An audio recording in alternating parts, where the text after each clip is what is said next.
Your reporting continues now. Getting reaction to the president addressing the nation tonight on measures to be taken now in the nation's response to the COVID-19 pandemic. Andile Nomlala, president of the Black Management Forum, joins us now. Dr. Nomlala, good evening and thank you very much for your time. The president tonight announcing a number of measures to support the recovery of the economy, but also to provide relief for the poor and the vulnerable who are affected by the pandemic and the unrest. Has government learned anything, judging by the announcement of what they are going to provide as relief, the 350 continuing, but also support for uninsured businesses, but also some kind of package for business survival at this particular point? Good evening, Babum Julie, and thanks for having us once again. We really appreciate that. Maybe let me begin, Babum Julie, by saying that we welcome some of the announcements that the President has made this evening. But I think it's not the time and nor a place in our country at the moment to lament, to question, to always want to posturize an opposition. I think the voice of the professionals, which is ourselves, is to mainly come up with solutions to the problems and be a panacea to what we are trying to resolve in our country.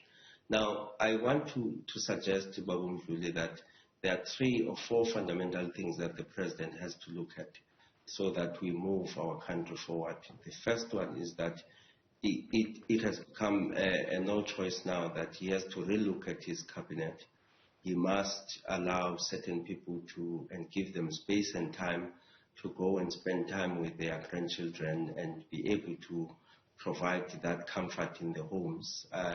We need younger, energetic, well-educated and strategic thinking cabinet ministers, particularly in the Ministry of Finance. I think Mr. Mboweni must be allowed to go home. I think the Minister of Defense, in the security cluster, Minister of Police, all of those people, I think it's time that the President must honestly try to find soldiers that are fit for purpose, for him to be able to run the country effectively and efficiently. And we can see in some of the ministers, the younger ones, Kubai, as you could see, they are coming to the fore, they are performing. That's the first thing that the President needs to deal with. He has to reconfigure his cabinet. Minister Pravin Gordhan and others can be let go at this time. The second thing, Bongani, is that, look, we need an economic recovery and expansion command council type of a team, where we could sit as a country on a daily basis, and that command team can be constituted by top-class business people, labor, and every other strategic sector in our society, including ourselves as black professionals, where we sit every day, we measure and look at what are the immediate economic interventions that they can be made. Let me use an example. We have an infrastructure program that has been touted and been spoken about.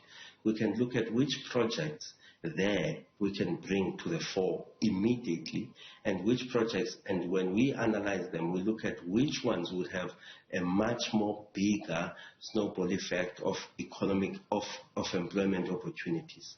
And we then space out those programs and those projects and allow government and private sector. We can look at even the funding models of it. We can look at the possibilities of government doing off-take agreement, giving sovereign guarantees, and everything that is needed without necessarily having a heavy outflow or cash outflow from government, where we can incentivize and ask private sector to invest in those projects so that tomorrow the job possibilities to our people can come to the fore.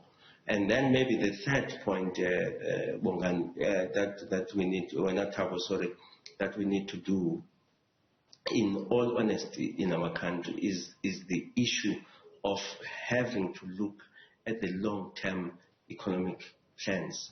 And we start investing today. The issue of education, the issue of health, the issue of the functionality of our state has to be brought into the book and it has to be attended as in yesterday, because we keep on kicking the ball down the line, but these problems are always catching us up.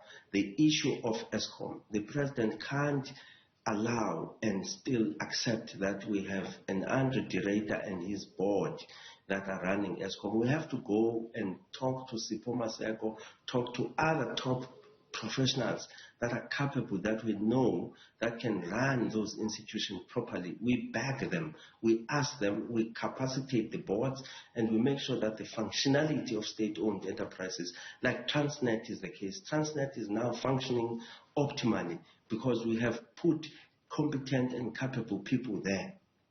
Let's talk about what you're raising about around the council, this Economic Recovery Council.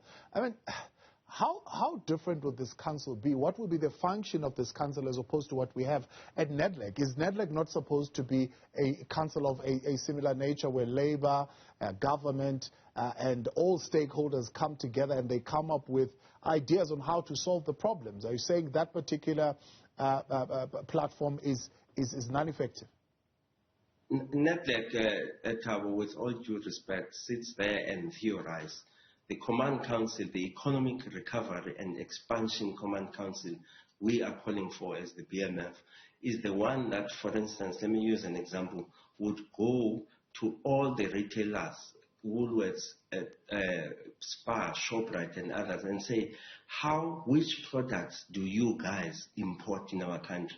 Let's do an import substitution. Let's go and find communities and projects that we can finance that could produce the same tomato or the same potato that we import from Chile or Russia. We filter through which products that we can produce competitively in our country and can have a snowball effect in implementing and creating job opportunities within our economy. That's the type of command council I'm talking about. We can look at the big infrastructure projects. We can talk about integrating metro rail with the Gauteng, for instance, and expanding the Gauteng project. And we say, this is the project, it has a potential and a possibility of employing X amount of people. Therefore, let's zoom into it and see where we would get the money and how we would implement it and by when must this project be done. Those are the type, there's no time for theorizing, Tabo, now. There's no time for over planning. Right. The time that we need in our country now is to implement and try to make sure that we expand our economy, we create jobs in our economy, and private sector is more than willing to come to the party. I think the president himself has a very close relationship with the private sector, and that relationship now must not be about a dessert of an ice cream. It must be about implementable plans that can effect change to people's lives in our country. And talking about effecting change, I've got a minute or so. I've got to let you go. What can business, particularly black business, do to put pressure on the ruling party? Because these deployments happen in the ruling party, right? And suppose they serve at the behest of the president, but we all know where these decisions are made. So what can black business do to put pressure on the ruling party to get rid of these old folk who lack fresh ideas, from what I gather you're saying? Look, to be quite honest, Thabo, and you probably agree with me and many South Africans will, I don't think we need to be spending time and energy trying to speak to the ANC. I think the government, the ANC as a party is in the dogs. Everybody knows that. And the president must prevent and protect us from it. He is the president of the country. And in the government that he runs, that's where he must make these decisions. The bungee jumping gymnastics of childish behavior of ANC leaders must not be our main focus. Our main focus must be to get our country going. And we understand that you can't separate the ruling party with the government, but we have no choice now because our people are dying in squalor and our people are living in poverty. Other people are busy arguing that there was an insurrection and there was instigators that are not yet being shown. And yet we saw masses of our people who, whether they were orchestrated or not, they were there looting just a loaf of bread Now, we can't be caught with the politics of ANC. We have a country to run, and the president must insulate us from that childish behavior that you find in Lutuli House.